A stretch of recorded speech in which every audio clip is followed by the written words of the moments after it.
সকালবেলায় ঘুম থেকে উঠে দেখি দেশি কিছু তাজা মাছ দেখে মনটা খুব ভালো হয়ে গেল। তো আজকে সারাদিনে কি করলাম, কোথায় গেলাম সেটাই থাকবে আজকের ভিডিওতে। চলেন তাহলে শুরু করি। হ্যালো এভরিওয়ান, আসসালামু আলাইকুম। সবাই কেমন আছেন? আল্লাহর রহমতেও আপনাদের দোয়ায় সবাইকে নিয়ে আমিও ভালো আছি। তো একটু মায়ের প্রবলেম হওয়াতে আজকে হসপিটাল আসলাম সকাল সকাল। হসপিটালে ঢোকার পর হসপিটালের ভিউটা দেখে আমার খুবই ভালো লাগলো। নির্জন একটা পরিবেশে হসপিটালটি বানানো হয়েছে।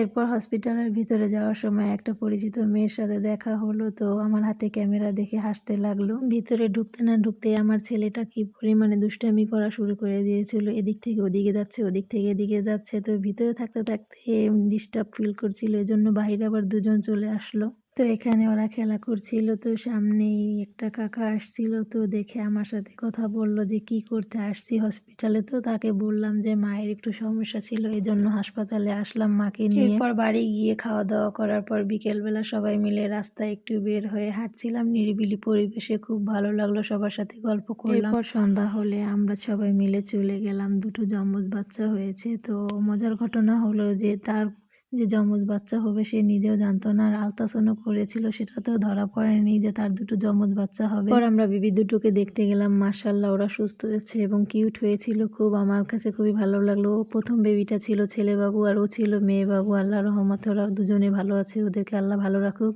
এরপর আমরা আরেকটা বাবু দেখতে গিয়েছিলাম, সেটা হলো আমার খালাতো ভাইয়ের মেয়ে হয়েছিল।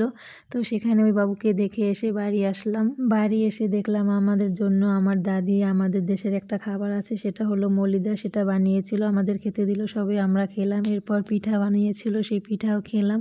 তো আজকের ভিডিওটা এখানে শেষ